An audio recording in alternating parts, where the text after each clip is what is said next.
Bom dia, boa tarde, boa noite, boa madrugada. Meu nome é Sidney Martins, professor de língua portuguesa aqui do LAC Concursos, o maior site de videoaulas do Brasil, quiçá das Américas. Então, venha comigo e vamos direto ao ponto. A nossa aula hoje é de regência e é um assunto pesado, tanto é que a gente vai dividir a aula em provavelmente 3 blocos. E aí se liga.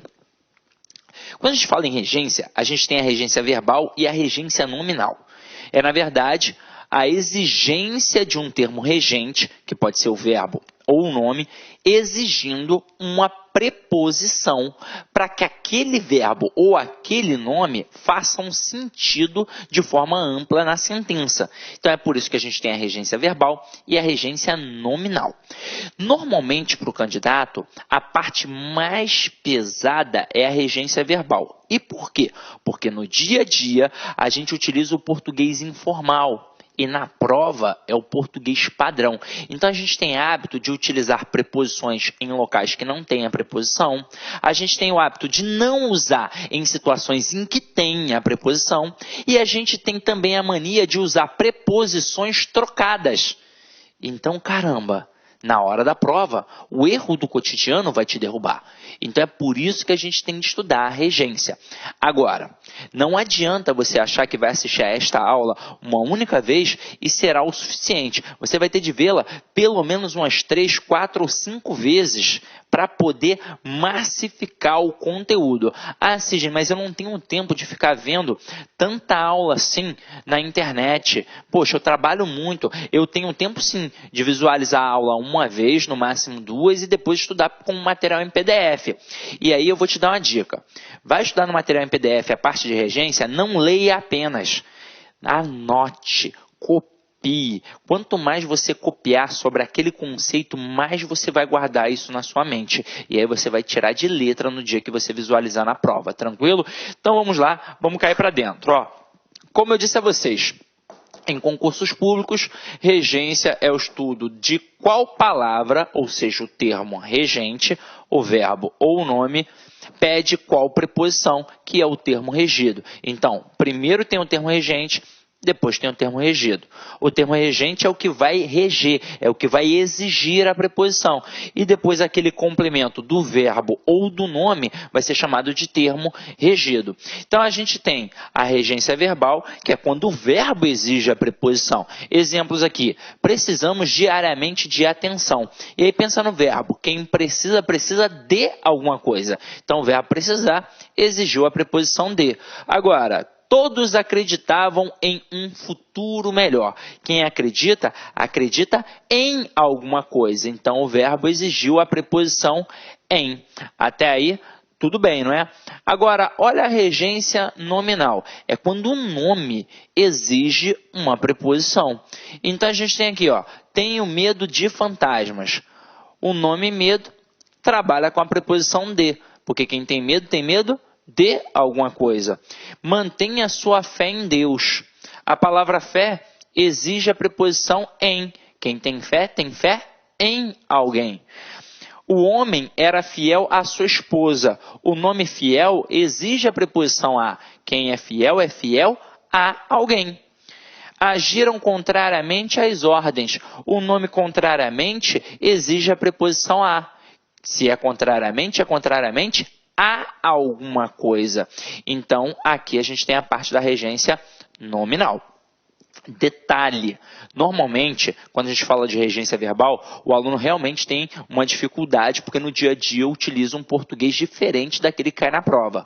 Mas quando a gente fala em regência nominal, por incrível que pareça, normalmente as pessoas utilizam corretamente.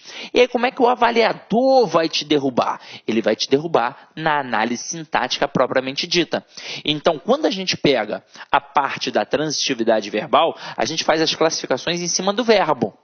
Então, a gente, diante daquele verbo, descobre quem é o sujeito e descobre quem é o complemento. Como nós temos 3 verbos classificatórios, o verbo transitivo, o intransitivo e o de ligação, nós temos 3 tipos de classificações. A gente tem a possibilidade de ter um objeto, que pode ser direto ou indireto, como vimos na aula de transitividade verbal. A gente tem a possibilidade de ter um adjunto adverbial e a gente tem a possibilidade de ter um predicativo do sujeito. Enquanto a gente trabalha ali com o verbo. O verbo transitivo pede o objeto. O verbo intransitivo trabalha com a adjunta adverbial. E o verbo de ligação trabalha com o predicativo do sujeito. Só que agora a gente vai falar de nome. E quando um termo está ligado a um nome, ou é um complemento nominal, ou é um adjunto adnominal. E quando a gente fala em nome na língua portuguesa, num primeiro momento, a gente pensa no substantivo, que é a classe responsável por nomear os seres e as coisas. Mas a gente tem, na verdade, 3 elementos: o substantivo, o adjetivo e o advérbio. E por quê? Porque são correspondentes às 3 formas nominais do verbo. A gente não tem o particípio, o gerúndio, o infinitivo. O particípio corresponde a um adjetivo, o gerúndio corresponde a um advérbio, o infinitivo corresponde a um substantivo. Então, quando a gente tem elementos ligados morfologicamente a um destes 3 termos gramaticais, substantivo, adjetivo e advérbio, a gente vai ter sintaticamente como classificar aquele termo apenas em adjunta adnominal ou complemento nominal. Então, a gente vai fazer uma brincadeira aqui agora. A gente vai definir como é que funciona o complemento nominal e como é que funciona o adjunto adnominal.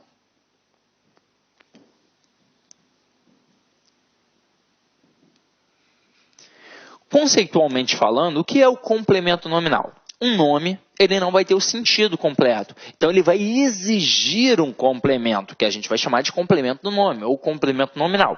Então, é por isso, por esta exigência, que o complemento nominal sempre tem a preposição. É um caso de transitividade, só que do nome. Agora, quando a gente tem o adjunto adnominal, como diz o próprio termo ali, ele está apenas junto do nome, apenas acompanhando o nome, é um termo satélite. Pode ser que apareça uma preposição, mas ela não é obrigatoriamente exigida pelo nome. Até aí tudo bem. Agora, Sidney, eu preciso saber tudo isso? É bom, né? Mas se você não souber, a gente vai matar através de 2 formas. Eu vou fazer um quadrinho mnemônico aqui para vocês, para quem gosta, e depois a gente vai brincar com um processo lúdico, para a gente poder trabalhar tudo isso aqui, beleza? Então vamos lá. Primeiro no quadrinho mnemônico, ó, nós temos o adjetivo, o advérbio e o substantivo. Só que antes de começar a brincadeira, a gente tem que definir e entender que existe o substantivo concreto e existe o substantivo abstrato. Vou colocar aqui 2 vezes, porque nós teremos 2 situações para poder analisar.